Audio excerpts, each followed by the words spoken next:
শাশ্বত ভারত কথার মধ্যে দিয়ে চালিত সকলকে স্বাগত জানাচ্ছি। আমি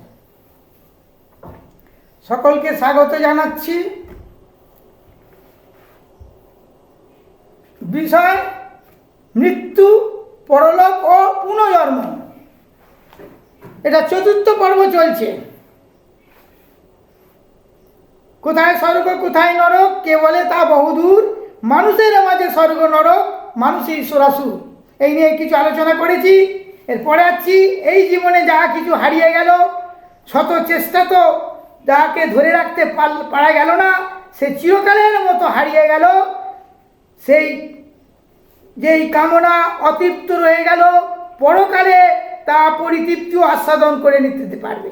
আশার আলো জীবের হৃদয়ে কিভাবে আমরা জীবনকে গঠন করতে পারবো, সেই আশার আলো অন্ধকারময় অদৃশ্য নিয়তির পথে জীবনে জীবকে নির্ভয়ে এগিয়ে যেতে পারে, যাতে এই রূপ রস গন্ধ, প্রকৃতি রূপ রস গন্ধ স্পর্শ শব্দ ভরা স্থূল জগৎকে চিরকালের মতো পরিত্যাগ করে আমাদের চলে যেতে হবে। কেন অত অহংকার? কেন চোরচুট্টা, চিটিংবাজি, জালিয়াতি, ঠকবাজি, ক্ষমতার অপব্যবহার? জনপ্রতিনিধিকে বলছি, ভারতবর্ষে পঞ্চায়েত থেকে শুরু করে এমএলএ, মন্ত্রী, কেন্দ্রীয়, রাজ্য, ঠিক আপনারা যদি জনপ্রতিনিধি ঠিক থাকেন, তাহলে প্রশাসন ঠিক থাকবে। সমস্ত সরকারি দপ্তর, কেন্দ্রীয়, রাজ্য, পুলিশকে আগে ঠিক করুন।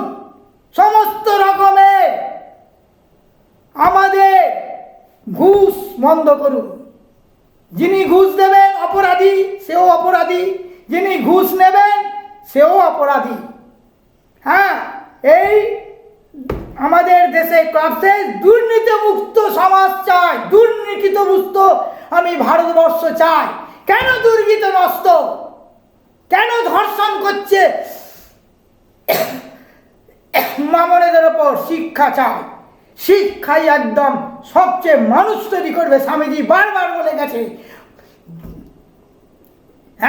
যে মানুষ মৃত্যু নিয়ে বলছি, রামকৃষ্ণদেব বলে গেছে যে জগৎ হচ্ছে, যদি সত্যি হতো জগৎ সত্যি, ব্রহ্ম সত্য জগৎ মিথ্যা, আমার জন্মভিটে কামার পুকুরকে সোনার পাত দিয়ে মুড়ে দিতে পারতাম। আর আমরা রাবণের মতো সোনার সিঁড়ি দিয়ে স্বর্গে যাব? ছি ছি, লজ্জা করে না? মনুষ্যবোধ ফিরিয়ে আনুন, মানুষের পাশে এসে দাঁড়ান। মন্ত্রীদের বলবো, বিদেশ ভ্রমণ করবেন না, আগে দেশের মানুষ যাদের দ্বারা আপনারা নির্বাচিত তাদের পাশে এসে দাঁড়ান।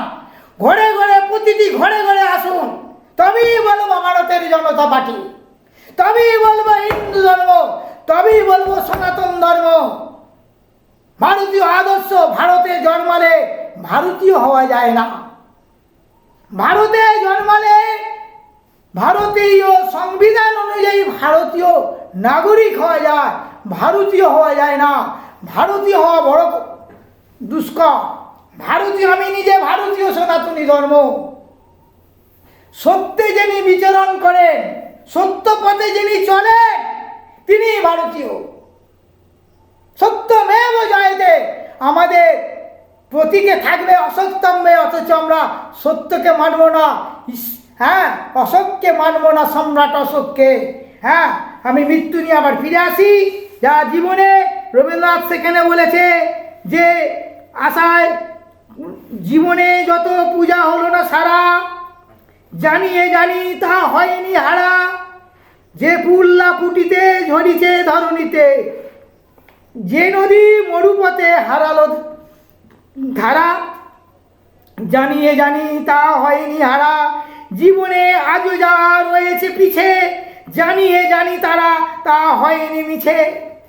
আমার অনাগত, আমার অনাহত, তোমার বিনা তারে বাজিছে তারা, জানিয়ে জানি তা হয়নি হারা।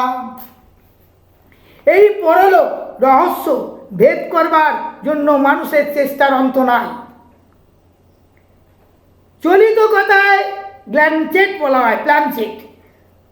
প্ল্যানচেট নিয়ে আমরা অনেক গবেষণা করছে বা করেছে। এই তাকে বলা হয় প্রেততত্ত্ব, বসে বিদেয়ী আত্মাকে আহ্বান করে, যার সাহায্যে অজানা দেশের কত খবর, কত রহস্য পাওয়া গেছে। আবার জাতিস্বর যারা, অর্থাৎ পূর্বজন্মের কথা যারা স্মরণ রেখে বলে, তাদের নিয়ে অনেক গবেষণা চলছে বা চলেছে এর আগে। স্বামী অভেদানন্দ প্রণীত মরণের পরে বইটি পড়ে নেবেন। শ্রী মীনানকান্তি ঘোষ প্রণীত পরলোকের কথা প্রভৃতির বই থেকে আমরা অনেক জানতে পারবেন, আমরা অনেক জানতে পারি, কিন্তু এই সম্বন্ধে কোনো সুনির্দিষ্ট সিদ্ধান্তে আজও পর্যন্ত পৌঁছাতে কেউ পারেনি। সবাই তো ফাঁকায় ফাঁকায় কথা বলে গেছে। শ্রী অমিতাভ চৌধুরীর প্রবন্ধতে আমরা কিছু জানতে পারি যে স্বয়ং রবীন্দ্রনাথ ঠাকুর মহাশয় নাকি পরলোক তত্ত্ব নিয়ে কিছু গবেষণা করেছিলেন, কিন্তু তার সুনিশ্চিত সিদ্ধান্ত আমরা এখনো জানতে পারিনি। যোগশাস্ত্রে আমরা পরকায় প্রবেশের কথা আমরা পাই। যোগীগণ ইচ্ছা মতো তার স্থূলদেহ ত্যাগ করে অন্য মৃতদেহে প্রবেশ করে তার জীবিত করে তুলতে পারে, সাহায্য করে, শেষে পুনরায় আবার ফিরে আসে দেহেতে। যোগশাস্ত্রে কায়াকল্প বলা হয় এটাকে। একটি প্রণালী আছে, যোগীরা স্বজ্ঞানে নিজের পুরাতন দেহের ভিতর হইতে নবীন দেহ নিয়ে নবজন্ম লাভ করতে পারেন।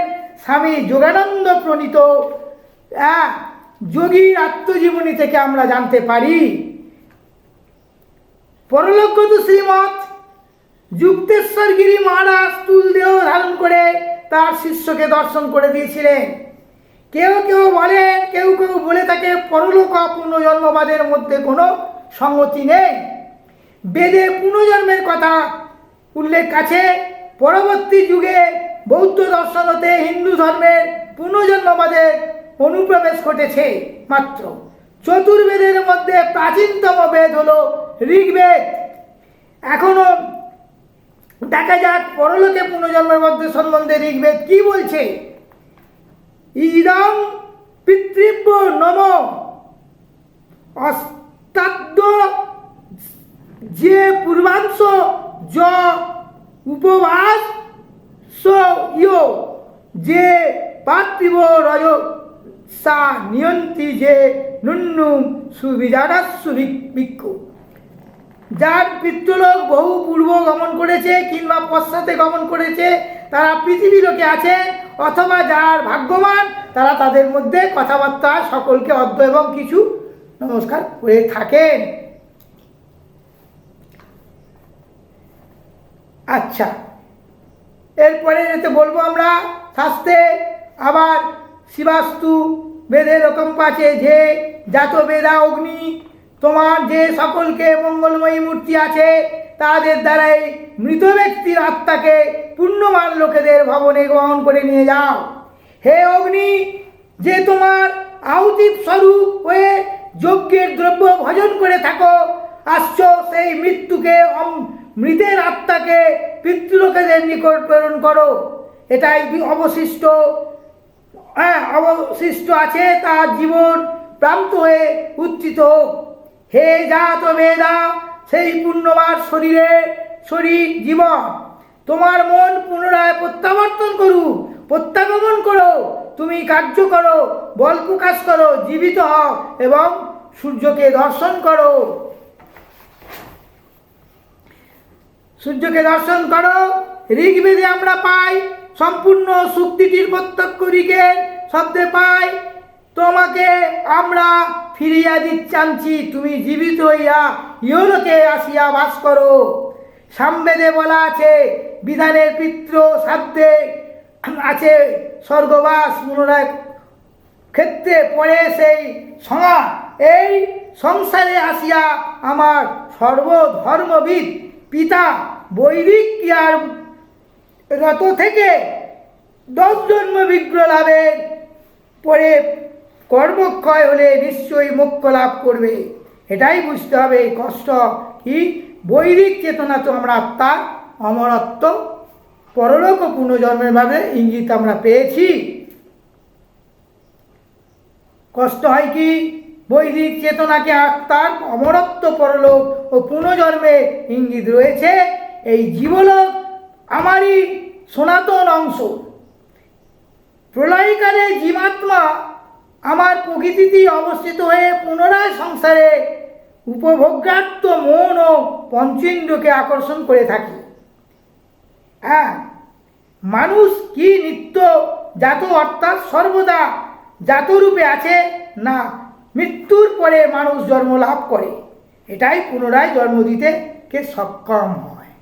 আজ এই পর্যন্ত, পরের ভিডিও বলি।